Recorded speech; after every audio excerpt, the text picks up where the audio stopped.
शपथाय Hathaway तापत्रय विनाशाय श्री कृष्णाय नमः।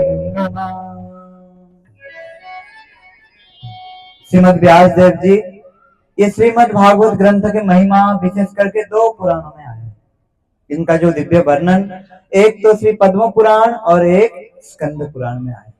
हम लोग आज श्री पद्म पुराण तो इस महिमा को श्रवण करेंगे। एक समय नारद जी विशेष करके इस पृथ्वी को भ्रमण करते करते नारद जी सारे तीर्थ में जा रहे थे। सारे तीर्थ में से नारद जी भ्रमण करते करते जब गए हैं, इतने में बड़े सारे तीर्थ में भी सब कली का निवास है। नारद जी कह रहे हैं अयं तु पृथ्वी जातो ज्ञात्वा सर्वोत्तममिति प्रयागं च पुष्करं च काशी गोदावरी तथा हरिक्षेत्रं कुरुक्षेत्रं श्रीरंगम सेतुबंधनम। श्री नारद जी पुष्कर में गए। बोले पुष्कर कौन है? सबसे पहले पुष्कर का नाम ले रहे हैं।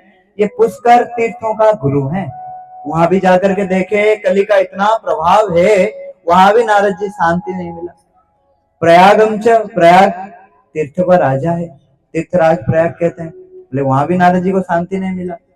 हरिक्षेत्र कुरुक्षेत्रम श्रीरंगम सेतुबंधनम, सारे भारत में जितना तीर्थ है वो सारे तीर्थ में नारद जी विचरण करते करते बड़े दुखी होकर के विचार करने लगे। बोले भैया तीर्थ में आजकल शांति ही ना मिले। बोले क्या करे? बोले संतों के पास जाए। बोले संत के पास गए। बोले वहां भी 12 बजी हुई है। क्या चक्कर? बोले संतों में भी पाखंडस्थ निरता संतो विरक्त सपरिग्रह, पाखंड मची पड़ी हुई है। पाखंड यानी पापस्य खंड, पाप का एक खंड ही है। यानी संत लोग कहते कुछ करते कुछ, आचरण उनका ठीक ठाक नहीं है। आजकल तो हम लोगों को, आजकल के जमाने में हम लोगों को ऐसा ही संत हम लोगों को चाहिए। अपने मर्मर्जी कुछ भी बोल दे, भैया ये खाओ ये पियो, हाँ ये संत बढ़िया है, ये गुरुजी बढ़िया है। लेकिन जो संत लोग अगर शिक्षा देते हैं, तुलसी में रोज पानी देनी चाहिए, गले में तुलसी धारण करो, मस्तक पर तिलक धारण करो, राम राम कृष्ण कृष्ण करो, बोले ना ना ये संत देखा। हम लोगों को ऐसे संत चाहिए, ऐसे गुरु चाहिए जो हमारे मन मर्जी हम लोगों को बस चल जाए, हमारे ढलने पर ढल जाए। संतों में भी पाखंड मची पड़ी हुई है। नारद जी विचार करने लगे, चलो गृहस्थ में देखे। बोले अरे राम राम, गृहस्थ की तो बात ही क्या कहना। गृहस्थ में तो इतना कली का प्रवेश है, हर घर घर में लड़ाई झगड़ा। नारद जी देखते देखते जा रहे हैं। घर का मिनिस्टर कौन है? घर का प्राइम मिनिस्टर मैडम जी हैं। मैडम जी कहते हैं उठ जी, उठ गए। मैडम जी कहते हैं बैठो जी, बैठ गए। मैडम जी कहते हैं चलो जी, चल गए। और तो और साल को बुद्धिदायका, बुद्धि देने वाला कौन है? बोले घर के बूढ़े माता पिता नहीं, साला साहब उल्टा घर से आते हैं और बहना जिया जी ये करो, घर में ये करो, ये लानी चाहिए, वो नहीं, ये नहीं वो। नारद जी बड़े दुखी होकर के नारद जी विचार करने लगे। बोले जाए तो जाए कहाँ? नारद जी विचार करने लगे चलो वृंदावन चलते। इतने में नारद जी जैसे वृंदावन में गए, वहां पर एक बड़े आश्चर्य चीज को नारद जी देख रहे हैं। वहां पर एक दिव्य सिंहासन पर एक बड़े सुंदर दिव्य तेज वाली एक रमणी बैठी हुई है। चारों तरफ उनके छोटे छोटे दासियां, कोई आलट चामर, कोई पान लेकर के खड़े हैं सेवा के लिए। और वहां पर सब के सब वहां पर रोना धोना कर रहे हैं। नारद जी देख रहे हैं, वो तो सिंहासन पर बैठी हुई है, उसके दो तरफ पर दो बूढ़े, मानो अभी उनके शरीर से प्राण छूटने ही वाला है, मानो अभी शरीर छोड़ने ही वाले हैं। इतने में वहां पर नारद जी बोले भैया हम जैसे साधु, और साधु लोगों को रोना धोना में क्या लेना देना। इतने में नारद जी जैसे जा रहे थे, पीछे से देवी बोलने लगे भोग साधु क्षणं तिष्ठ मच्चिन्तया विनाशय दर्शन लोकस्य सर्वकारं। हे साधु, साधु का काम ही तो है पर दुख द्रवेश संत पुनीता। साधु का काम है कि पर दुखी में दुखी होना। हम लोग यहाँ पर रो रहे हैं, आप जैसे साधु के दर्शन से सारे पाप नष्ट हो जाते हैं। हे नारद जी, आप हमें छोड़ करके कहाँ जा रहे हैं? थोड़ा तिष्ठो, तिष्ठो यानी रुक जाओ। इतने में नारद जी वहां पर रुक गए। बोले कौन हो देवी, तुम्हारा परिचय बताओ। तब वो देवी कहने लगे, अहम भक्ति रता ख्याता इमो में तनयाश्रितो ज्ञान वैराग्य नामेन काल जोगिन चरचरो। मैं कौन हूँ? मैं स्वयं भक्ति देवी हूँ और मेरे दो जो पुत्र हैं ये कौन है? ज्ञान और वैराग्य। नारद जी कहने लगे, हे तत्राश्चर्यम मया दृष्टा। नारद जी कह रहे इतना आश्चर्य की बात है, आप देखना माता पिता अगर बूढ़े हो जाते हैं तो पुत्र क्या होते हैं? जवान रहते हैं। लेकिन यहाँ तो बड़ा ही उल्टा हुआ है, बड़ा ही आश्चर्य वाला बात हुआ है। बोले बेटा जवान हो गया है, बेटा बूढ़े हो गए हैं और माँ जवान होकर के बैठी। बोले इस प्रकार क्यों हुआ? इस प्रकार क्या स्थिति हुआ? हाँ, इस प्रकार क्यों हुआ? तब वहां पर श्री नारद जी के कहने पर वहां पर श्री भक्ति देवी कहने लगे, हे नारद जी, मेरा द्रविड़ देश पर कर्नाटक में दक्षिण भारत में मैं तो जन्म हुई, लेकिन जब मैं दक्षिण भारत से मैं भ्रमण करते करते आगे बढ़ी ना, सब धीरे धीरे धीरे धीरे धीरे धीरे मेरा भक्ति भक्ति सब नष्ट होने लगा। और भक्ति नष्ट होते होते होते जब मैं महाराष्ट्र में गया, गुजरात में गया, महाराष्ट्र होते होते इतने में गुजरात में तो पूरा ही भक्ति नष्ट हो गई। भक्ति देवी स्वयं कह रही है मेरा जो उत्पन्न, मेरा जो स्थान है, मैं द्रविड़ देश पर यानी दक्षिण भारत में जन्म हुई। आज भी देखना दक्षिण भारत में ये भक्ति फली फूली हुई है। भक्ति वहां पर भक्ति का इतना महिमा है। बच्चों को ना दीदी इसलिए डिस्टर्ब हो रहा है, बच्चों को आप खुद उठो। और वृंदावन बिहारी लाल की जय। यहाँ पर कह रहे हैं विशेष करके नारद जी कह रहे हैं,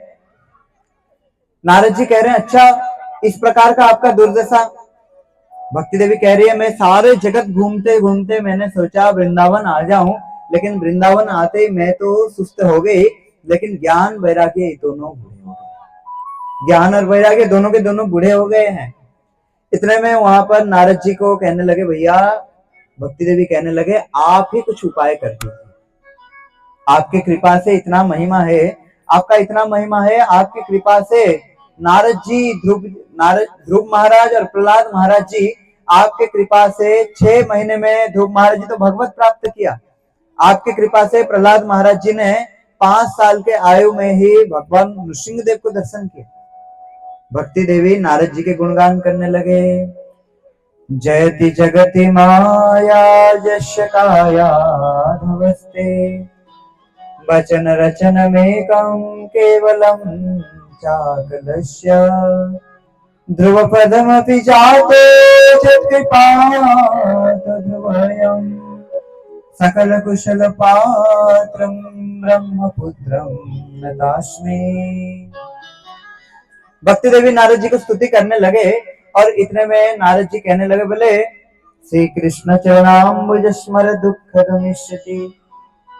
हे भक्ति देवी, श्री कृष्ण के चरण को स्मरण करो, तुम्हारे सारे दुख नष्ट हो जाएगा, सारे दुख दर्द से चला जाएगा। आजकल हम लोगों का भी यही स्थिति है, हम लोग संसार के ऊपर बड़े जल्दी विश्वास कर लेंगे, लेकिन कृष्ण बांके बिहारी का शरण नहीं लेंगे। घर में कुछ हो गया तो पड़ोसी का सहारा लेते हैं, और कुछ ज्यादा बिगड़ गया तो कोर्ट कचहरी का सहारा लेते हैं। घर में किसी का शरीर अस्वस्थ हो गया तो वैद्य डॉक्टर का सहारा लेते हैं। जगत में सारे सहारे से हम लोग जब हार जाएंगे तब हम बांके बिहारी जी के पास जाएंगे, पहले जाने वाले नहीं है। इसलिए यहाँ पर नारद जी शिक्षा दे रहे हैं, अगर शरण लेना है तो सारे दुख कष्ट को मिटाने वाले कौन? श्री बांके बिहारी, उनके शरण में जाओ। तब भक्ति देवी को नारद जी कहे कृष्ण की चिंता करने लगो, नारद जी कुछ उपाय करो।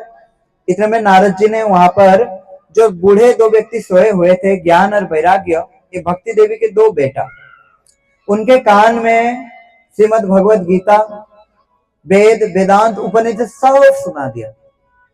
सब सुनाने पर भी उनका होश नहीं आया। तब आकाशवाणी हुआ, हे नारद जी सत्कर्म करो, सत्कर्म। नारद जी कहने लगे अब तक क्या मैं कुकर्म अपकर्म कर रहा था?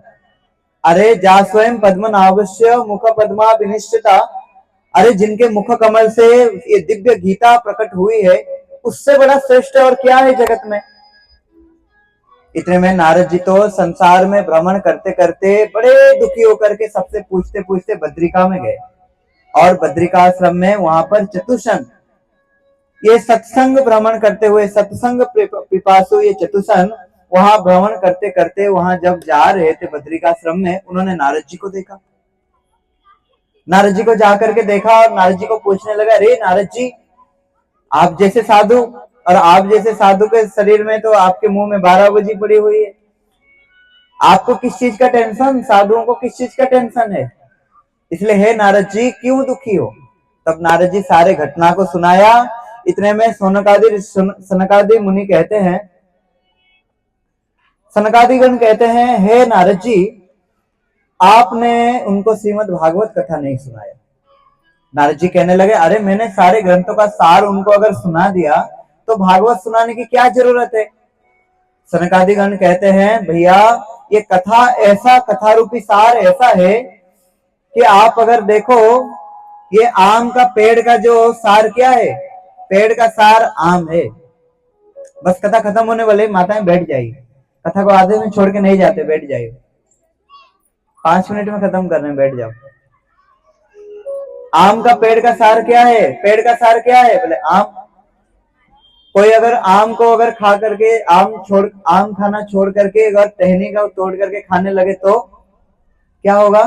बोले भैया दांत टूट जाएगा, नष्ट ही होगा उसका। उसीलिए आम का पेड़ में जिस प्रकार सारे रस है, लेकिन उसी रस केवल आम में ही आस्वादन होता है, उसी प्रकार ये सारे ग्रंथ का सार भागवत है। आप भागवत कथा सुनाओ। तब गंगा जी के तट पर बैठ करके ये चतुसन आए और नारद जी वहां पर बैठे, और जब से ही भागवत कथा सुनाने लगे तो वहां पर भक्ति, ज्ञान, वैराग्य साथ प्रकट हो गए हैं, प्रकट होकर के नाचने लगे हैं। ऐसा भागवत कथा का महिमा, ये ज्ञान भी हृष्ट पुष्ट हो जाते हैं और इनमें वैराग्य भी प्रकाश होते हैं। ये भागवत कथा श्रवण करने से जो सुस्त ज्ञान, हम लोग तो भक्ति करते हैं, लेकिन कैसे भक्ति करनी चाहिए उसका जो प्रयोजन है वो विशेष रूप में इसमें प्रकाशित होते हैं।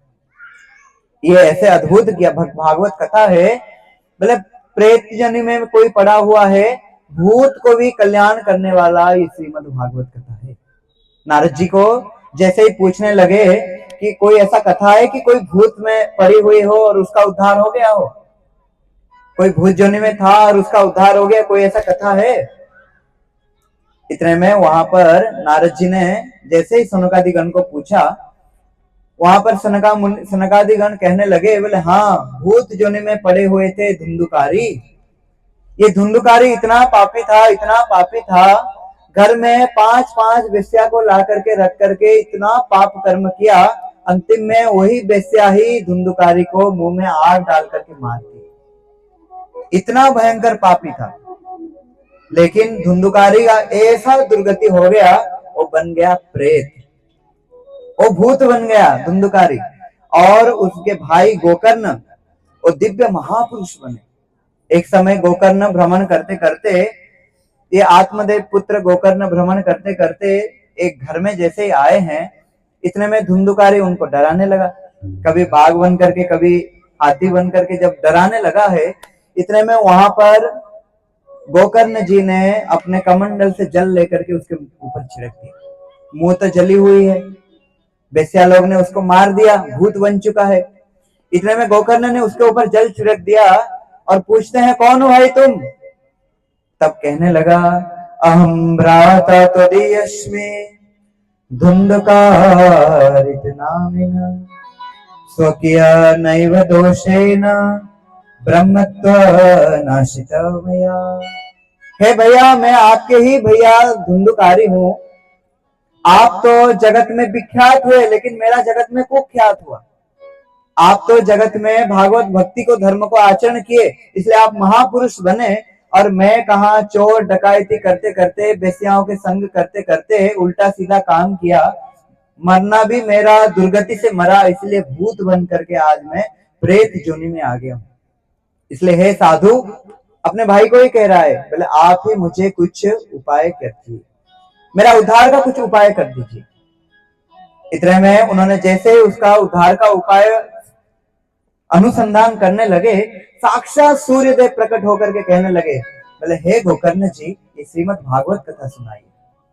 सारे गांव वाले को बुला करके जैसे ही भागवत कथा सुनाया है, किसके उद्देश्य से? ये धुंधुकारी प्रेत के उद्देश्य से भागवत कथा सुनाए थे। अब धुंधुकारी वो तो भूत बना हुआ है, वायु प्रधान शरीर, उसने भी कथा सुनने के लिए आया। और जहां पर कथा हो रहा था वहां एक बांस था। उस बांस में 7 गांठ युक्त बांस था। उस बांस के अंदर प्रवेश करके कथा सुनना शुरू किया। अब जैसे ही कथा सुन रहा है, कथा सुनते सुनते पहला दिन के कथा में पहले बांस का गांठ चटक गया, दूसरे दिन में दूसरे, तीसरे दिन में तीसरे, चौथे दिन में चौथे, और 7 दिन जैसे हो गया, वो बांस फट गया और धुंधुकारी प्रेत नहीं रहा। ये कथा सुनने का इतना महिमा है। दिव्य रूपो धरो जातो तुलसी दाम मंडिता, बड़े सुंदर रूप में उसका दिव्य शरीर हो चुका है। शंख चक्र गदा पद्म रूपी भगवान के विष्णु पार्षद गण दिव्य वैकुंठ से विमान लेकर के, रथ लेकर के आए हैं और आ करके धुंधुकारी को बिठाया है। उसका शरीर से क्या तेज निकल रहा था। उसके कानों में बड़े सुंदर कुंडल था, बढ़िया मुकुट पहन रखा था, पीला पीला वस्त्र धारण कर रखा था। और जैसे ही जा रहा था, गोकर्ण जी बोले रुको रुको रुको रुको रुको रुको, यहाँ तो इतने लोग, गांव वाले लोग, यहाँ सब लोग आकर के कथा सुने, लेकिन हे विष्णुदूत, आपने केवल ये धुंधुकारी के लिए एक ही रथ क्यों लाए? तब धुंधुकारी कहने लगा, धन्यम भागवती वार्ता प्रेत पीड़ा विनाशिनी, धन्य हो भागवत कथा, जो भूत जोनि में भी कोई पड़ा हुआ है उसका भी उद्धार हो जाता है, उसका भी कल्याण हो जाता है। ऐसे अद्भुत ये कथा है। तब विष्णुदूत कहने लगे, भैया सुने तो सब लोग, लेकिन मनन किसी ने नहीं किया। इस श्रवण के विभेद से इस प्रकार का हुआ है। एक लोग, कुछ लोग तो यहाँ बैठे थे, कुछ लोग घर के बारे में सोच रहे थे, कुछ लोग सोच रहे थे हे भगवान जाकर के रोटी बनाओ कि सब्जी बनाओ। कुछ लोग वहां बैठे हुए थे, सोच रहे थे कि भैया 2:30-3 बज गया, बाबा तो बोले जा रहे हैं, खत्म करने की नाम ही नहीं ले रहे। बैठे तो यही हैं, लेकिन मन कहाँ है? चारों तरफ गांव में घूम रहा है। अरे ये साड़ी तो बढ़िया है, लहंगा सूट बढ़िया पहन करके आई हो, कौन सी दुकान से लिया? तरह तरह की बातों के द्वारा मन क्या है? विचलित है। इतने में कथा तो सुना सबने, लेकिन मनन किसी ने नहीं किया। तब जैसे ही धुंधुकारी का उद्धार हो गया, दोबारा गोकर्ण जी ने कथा सुनाया, दोबारा कथा सुनाया और कहते हैं, बोले भैया देखो, ये कथा सुनने का 4 नियम बता रहे हैं। 4 दोष से अगर रहित होकर के अगर कथा सुनोगे, तब तो कथा सुननी होगा। बोले क्या क्या? बोले विश्वास गुरुवाक्येषु स्वस्मिन् देन तो भावना मन दोष जयस्तेषां कथायां निश्चलां मति। सबसे पहला गुण कह रहे हैं विश्वास गुरु वाक्येषु। कथा अगर सुनना है तो विश्वास करना सीख जाओ। ये भागवत कथा ये ऐसा नहीं है कि कोई स्टोरी सुना दिया, बोले नहीं, साक्षात परम ब्रह्म है। और जो कथा सुना रहे हैं, जो कथा वक्ता जो व्यास जी हैं, उनके ऊपर भी विश्वास करना सीखो। जब तक विश्वास नहीं होगा तब तक भैया कथा फल प्रदान करने वाला नहीं है। आप लोग देखना, हम लोग कितने लोगों से विश्वास नहीं करते। संसार में देखो, मेडिकल में जाएंगे, बोले भैया दवा दे दो, अब उसने दवा दे दिया, विश्वास करके खा लेते हो कि नहीं? अरे खाते हो कि नहीं? हाँ कि नहीं? खा लेते हैं। कहीं जहर दे दिया तो? पुरुष लोगों को देखना, सैलून में जाएंगे, गले को ऐसे करके ले भाई चक्कू चला दिया तो? ले चला, लेट चला, बढ़िया ड्राइवर के बुलाएंगे और वहां पीछे बैठ जाएंगे, बोले गाड़ी चलाइयो। अब शराब पी के चल रहा था, कहीं ठोक दिया तो। संसार में हम सबके ऊपर विश्वास कर लेते हैं, लेकिन हरि गुरु वैष्णव साधु भागवत के ऊपर हमारा उतना विश्वास नहीं है। आप लोग देखना, अगर यहाँ से अगर दिल्ली जा रहे हो, किसी व्यक्ति को अगर रास्ता पता नहीं है, आजकल तो गूगल बाबा का बड़ा करामती है, कहीं पहुंचवाना है तो और कहीं घुमा के पहुंचवा देते हैं। लेकिन पहले जमाने में अगर कहीं जाते थे, किसी को रास्ता नहीं पता तो पूछते थे, भैया इसी रूट से दिल्ली है? बोले हाँ हाँ इसी रूट से है। उसको पूछते हैं हम लोग कि तुमने कभी दिल्ली गए, तू कभी रास्ता तय किया था? नहीं पूछते ना, सीधा ही उसके बाद पर हाँ मार करके सीधा चल देते हैं। जगत में सबके ऊपर विश्वास कर देते हैं। उसी प्रकार यहाँ पर कथा सुनने की भी बात कर रहे हैं, कथा में विश्वास होनी चाहिए। दूसरा कह रहे हैं, विश्वास गुरु वाक्येषु स्वस्मिन् दीनत्व भावना, बड़े दीनहीन होकर के कथा सुननी चाहिए। बोले कथा किस प्रकार सुननी चाहिए? बोले हनुमान जी जैसे कथा में सबसे पहले आनी चाहिए और कथा खत्म होने की बाद ही। जिस प्रकार हनुमान जी, देखना हनुमान जी ज्ञानियों में अग्रगण्य है। क्या ज्ञान हनुमान जी के पास, हनुमान जी से बड़ा ज्ञानी कोई जगत में है? लेकिन राम कथा सुनिवे को रसिया, जहां जहां भी कथा होता है, जहां जहां भी कथा होती है, जत्र जत्र रघुनाथ कीर्तनम तत्र तत्र कृतमस्तकांजलि, बाष्पवारी परिपूर्ण लोचनम मारुति नमत राक्षसंतकम। जहां जहां भी भगवान की कथा होती है, हनुमान जी सबसे पहले आ जाते हैं। और ऐसे नहीं कि आकर के कथा में बैठ गए, नहीं, हम लोगों को भले ही इस आंखों में दिखाई नहीं दे रहा है, लेकिन सारे देवता, गरुड़ जी, हनुमान जी, शंकर जी, ब्रह्मा आदि सबके सब देवादेवी कथा सुनने के लिए कथा स्थान पर विराजमान रहते हैं। सबसे पहले आकर के कथा स्थान को प्रणाम करनी चाहिए, भागवत जी को प्रणाम करनी चाहिए, व्यास जी को प्रणाम करनी चाहिए। और आप सब लोग भी साक्षात परीक्षित हो, आप लोग को भी यहाँ पर आकर के भक्तों को भी प्रणाम करनी चाहिए।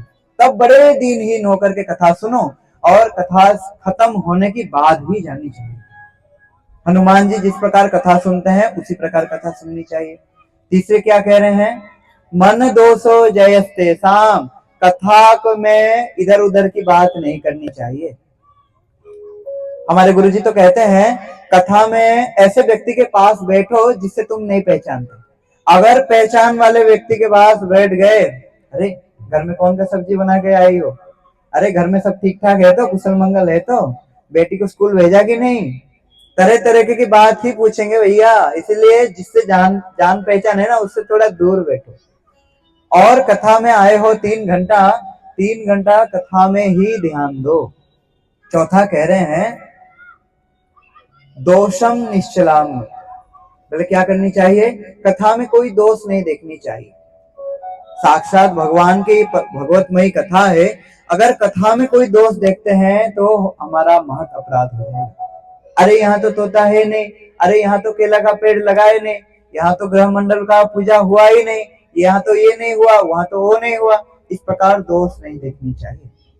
गोकर्ण जी को विष्णुदूत कहने लगे, हे गोकर्ण जी, इस 4 गुण से गुणी होकर के कोई कथा सुने तो उसका कल्याण हो जाए। इतने में धुंधुकारी का उद्धार हो गया और गोकर्ण जी ने वहां पर विशेष करके कथा सुनाया।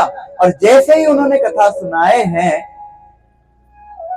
1 महीने के बाद कथा सुनाए, और पूर्व में जैसे अयोध्या लेकर के राम जी अपने सारे अयोध्या वासी को लेके गए थे, इस बार तो भगवत धाम से सबके लिए वैकुंठ है। बोल श्रीमद् भागवत कथा मृतम की, बोल श्री वृंदावन बिहारी लाल की। इस बार तो सबके लिए रथ आया है। सब लोग तो रथ में बैठ गए, लेकिन वहां पर गोकर्ण के लिए रथ नहीं आया।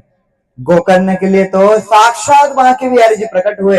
और धन्य हो गोकर्ण जिसको अपने गोद में बिठा करके भगवान निज धाम में ले गए। इसलिए ये कथा का इतना महिमा है, पापी से पापी क्यों ना हो उसका भी उद्धार हो जाता है।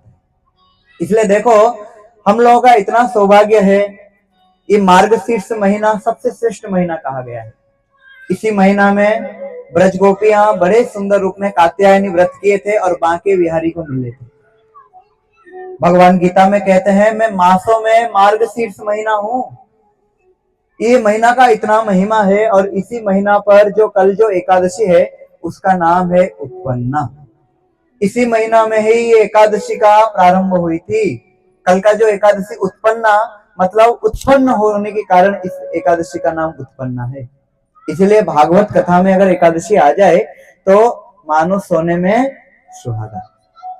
मानो आप लोग का इतना सौभाग्य है कि मानो भागवत कथा में आज एकादशी आ गए तो साक्षात वृंदावन से बाके बिहारी आके आपको कृपा कर रहे हैं। इतना आप लोग सौभाग्यवान हो गए।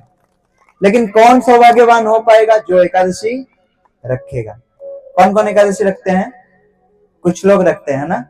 देखो ये एकादशी का इतना महिमा है, हम तो कल एकादशी के बारे में खूब सुनेंगे। कम से कम भागवत कथा में एकादशी आ रहे हैं और गांव में ये भागवत कथा हो रही है, तो कम से कम भागवत कथा में ये सबसे पहले एकादशी है, कम से कम ये एकादशी रखो। हमारे गुरुजी तो कहते हैं चाहे जो भी खाओ लेकिन पंच सस्य वर्जित है। बोले रोटी प्रकार का रोटी, अन्न, गेहूं, जितना भी द्रव्य है, ये सबको छोड़ करके फल खाओ, कोई सब्जी बना करके खाओ, फलाहार करके। आप लोग तो नवरात्रि आदि करते हो, फल मूल खा करके एकादशी करो। और ये एकादशी का इतना महिमा है, इसको शास्त्र में कहते हैं कल्पतरु व्रत। कल्पतरु यानी ये एकादशी को जो मांगोगे वो प्रदान करेंगे। एक सच्ची घटना आपको बताऊं, ये एकादशी ऐसा है, आप देखना संसार में जितने बार व्रत है उसको अगर करोगे नहीं करोगे तो कोई पाप पुण्य लगेगा नहीं लगेगा वो अलग बात है, लेकिन एकादशी को अन्न जो भोजन करते हैं उसमें पाप लगता है। अन्न में एकादशी के दिन अन्न में सारे पाप निवास करते हैं, इसलिए एकादशी को अन्न वर्जित है। सबके सब कल एकादशी करना। ये एकादशी का इतना महिमा है, देखना साल में कितना एकादशी आती है? महीने में 2 हो गया तो साल में बताओ। अरे गुजरे यहाँ कुछ पढ़े लिखे हो कि नहीं? कितना? 24। साल में देखना 24 एकादशी है। ये 24 एकादशी का महात्मा को पढ़ो, महिमा को पढ़ो, अलग अलग महात्मा है। एक एकादशी का नाम इंदिरा, इसको करोगे तो किसी भी जीवन में लक्ष्मी का अभाव नहीं। एक एकादशी का नाम है अर्णदा, इसको करोगे तो किसी भी जीवन में अन्न वस्त्र का अभाव नहीं होगा। एक एकादशी का नाम है पाप मोचनी। हम लोग इतना दुख कष्ट को क्यों भोग कर रहे हैं? जीवन में सारे पाप कर्म को करके बैठे हुए हैं। इस जन्म में पूर्व जन्म में पता नहीं कितना पाप कर रहे हैं।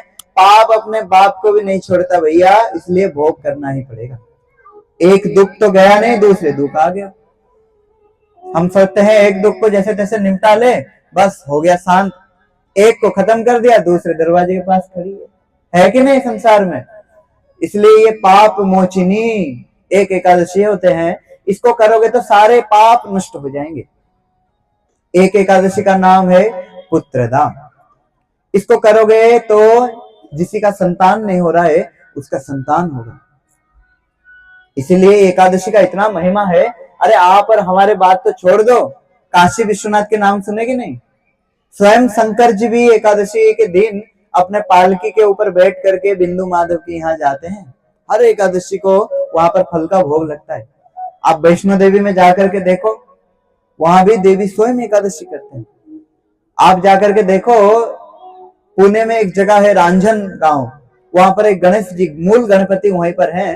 वो भी एकादशी को उनको केवल फल ही भोग लगता है। देवता भी एकादशी करते हैं।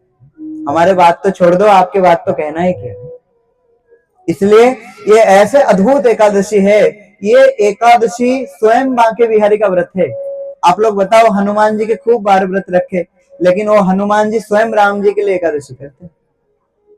इसलिए सब लोग क्या करना, कल से कम कल एकादशी करना। कल के एकादशी बड़ा महिमा है। एकादशी के बड़े सुंदर महिमा को श्रवण करेंगे।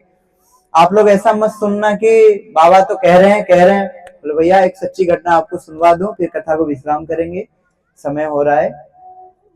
हम लोग गुरु महाराज जी के साथ कुछ समय पहले हम लोग उत्तराखंड में गए थे। ध्यान देकर के सुनो। उत्तराखंड में जब गए, इतने में गुरुजी ने वहां पर एकादशी का महिमा बताया। और जैसे ही एकादशी का महिमा बताया, एक माता जी, वो शादी होकर के 15 साल हो गया था, उनके घर में कोई संतान नहीं हो रहा था, वो स्टेज में आए और माताजी कहने लगे, बोले गुरुदेव शादी होकर के 15 साल हो गया था, मेरे घर में कोई संतान नहीं था, संतान सुख हम लोग नहीं भोग कर रहे थे। डॉक्टर के पास गए, वैद्य के पास गए, तरह तरह जगह पर बाबा बाबा मंत्र वंत्र सब फूंक लिए, कुछ काम नहीं हुआ। डॉक्टर ने तो साफ साफ मना कर दिया, बोले ये गर्भ धारण नहीं कर सकती, ये गर्भ धारण नहीं कर सकती, साफ साफ मना कर दिया। फिर हमने हे गुरुदेव आपके मुखार बिंद से सुना था ये पुत्रदा एकादशी का इतना महिमा है कि पहले नंद बाबा और यशोदा मैया के भी घर में कोई संतान नहीं था। 60-65 साल हो गया है, नंद बाबा सोच रहे भैया घर में कोई संतान नहीं है, सारे बार व्रत त्योहार तपस्या सब कर लिया, घर में संतान नहीं हो रहा है। नंद बाबा के जो पुरोहित थे सांडिल्य जी, उन्होंने कहने लगे, बोले बाबा एकादशी व्रत करो। तब नंद बाबा यशोदा मैया स्वयं पुत्रदा एकादशी किए और ये पुत्रदा एकादशी के फलस्वरूप बांके बिहारी लाला बन करके आए। स्वयं बांके बिहारी उनके घर में कृष्ण कन्हैया लाला बन करके आए। तो माता जी को विश्वास हो गया, अभी सुन रहे थे ना, विश्वास होनी चाहिए, विश्वास हो गया तो उन्होंने पुत्रदा एकादशी व्रत किया। सच्ची घटना बता रहा हूं भैया, देखो जब पुत्रदा एकादशी व्रत किया उन्होंने, इतने में उस एकादशी का इतना महिमा था, 6 महीने में ही गर्भ धारण किए। डॉक्टर के पास गए और डॉक्टर भी आए थे वहां पर, स्थान का नाम हल्द्वानी, हम लोग उत्तराखंड में गए थे, और डॉक्टर भी स्टेज में आए और डॉक्टर भी हैरान, साइंस भी हैरान हो गया। बोले यार ये साइंस इस जगत का क्या, अरे जिसको भगवान देना चाह रहे हैं, जिसका रक्षा करता स्वयं बांके बिहारी, जिसको भगवान सुख देना चाहते हैं, हम आप और डॉक्टर है कौन। इतने में वहां पर डॉक्टर भी आ गया। बोले डॉक्टर भी हैरान हो गया, अरे हमने पूरा जांच किया था, ये गर्भ धारण कर नहीं सकती थी, लेकिन इसने कर लिया कैसे, किस प्रकार इसने गर्भ धारण किया। इतने में भैया डॉक्टर भी हैरान हो गया। जानते हो उनके घर में कितना संतान हुआ, जब भगवान देते नहीं, जब देते तो छप्पर फाड़ करके देते हैं, एक बेटा और एक बेटी हुआ। ये पुत्रदा एकादशी का इतना महिमा है कि भैया एक बार करके तो देखो एकादशी, एक बार बांके बिहारी जी का होके तो देखो।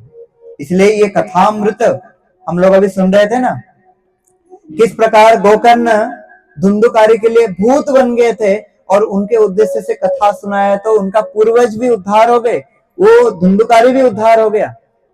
एक सच्ची घटना सुना रहा हूं आपको, आप लोग ऐसे मत सोच लेना कि ये जो कथा हम लोग सुना रहे हैं भैया ये कोई ऐसे ही लिख दिया है, नहीं, साक्षात परम ब्रह्म है, साक्षात सत्य ही है। इस जगत के कोई पोएम या पोएट्री नहीं है, इस जगत के कोई कहानी नहीं है कि लिख दिया है किसी ने, साक्षात वेद व्यास जी ने, उनके मुख निश्चित हुआ है।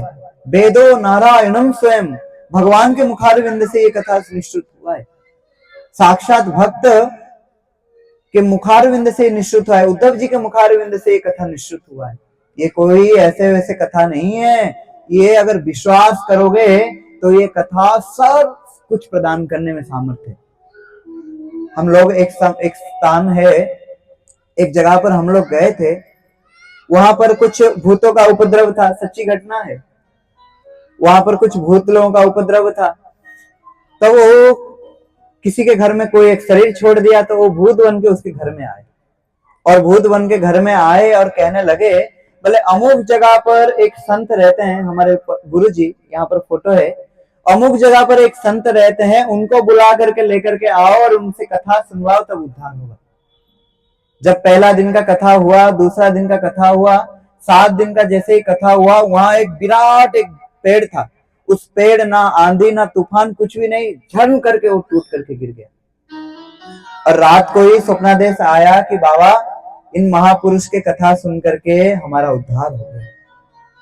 यहाँ पीछे बैठे हुए हमारे अनिता दीदी, आप लोग उनसे पूछना, एक बार उनके गांव में, लुहारली गांव में हम लोग कथा करने गए, गुरु महाराज जी कथा कर रहे थे, ऐसे ही एक पेड़ के नीचे, मंदिर के नीचे कथा हुआ। जिस स्थान पर कथा हो रहा था उसके पीछे एक बड़ा सा पेड़ था, लेकिन वहां भी जैसे ही कथा हुआ तो वहां पर कथा होने की 4 दिन पर ठीक इतना तेज धूप हो रहा था, और 4 दिन के बाद वहां पर एक टहनिया ऐसे धड़म करके गिरा, कोई आंधी तूफान हम लोग जाकर के देखे कि भैया यहाँ पर कोई मतलब काटने पर भी नहीं गिरेगा, ऐसे गिरा। इसका मतलब क्या है? कोई भूत प्रेत का, गुरुजी कहते हैं कोई भूत प्रेत शायद सुन रहे थे, उसका उद्धार हो गया। प्रत्यक्ष यहाँ पर बैठी हुई है, देखो दीदी। इसलिए ये कथा को साधारण मत समझना। इसलिए यहाँ पर कह रहे हैं भूतों का भी उद्धार हो सकता है। इसका मतलब क्या हम भूत बन करके कथा सुने? भूत बन करके क्या कथा सुनेंगे क्या? आजकल तो ऐसा युग हो गया है, बुढ़ापे में कहाँ बच्चे सहारा बनेंगे। बच्चे पहले से ही बाबा विदाई दे देते हैं, आपके लिए तो ओल्ड हाउस ही बढ़िया बना रखा है हमने, ओल्ड हाउस चले जाओ। आजकल तो ऐसा स्थिति हो गया है, गांव में तो थोड़े बहुत बची हुई है, शहरों में जाकर के देखो, दिल्ली मुंबई जैसे शहरों में जाके देखो, किसी के पास समय ही नहीं है। अंतिम संस्कार करने के लिए भी समय नहीं है।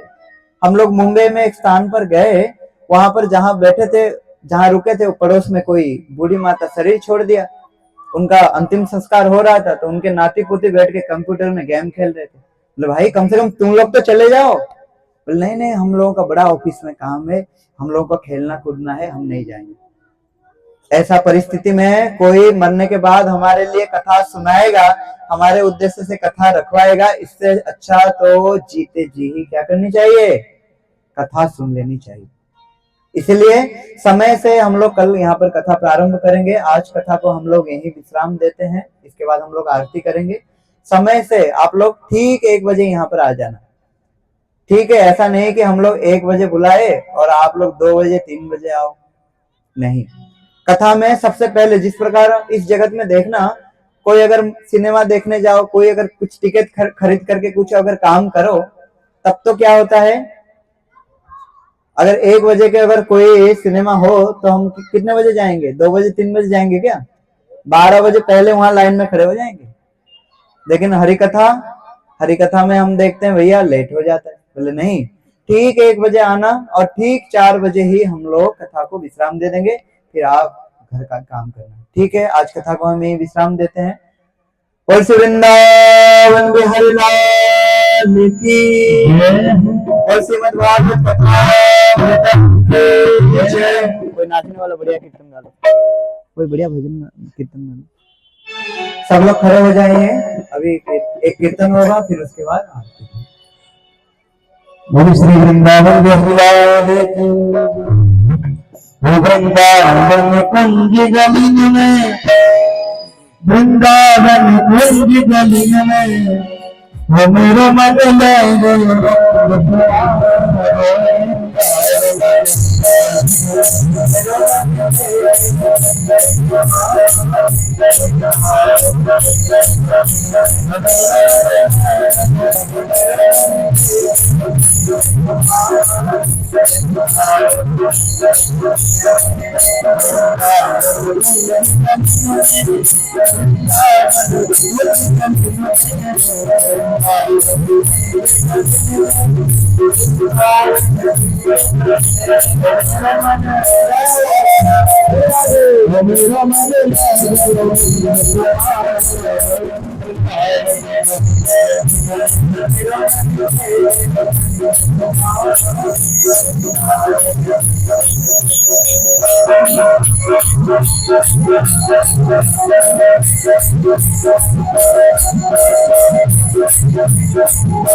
लग रहा है एक ही माता जी के मन लेकर के चले गए नंद कुमार, और बाकी माता सब पेड़ की तरह खड़े हुए हैं। अरे वृंदावन कुंज गली में आपके मन को लेना चाहते हो कि नहीं? देना चाह रहे हो कि नहीं? कौन कौन देना चाह रहे हो? दोनों हाथ उठाओ।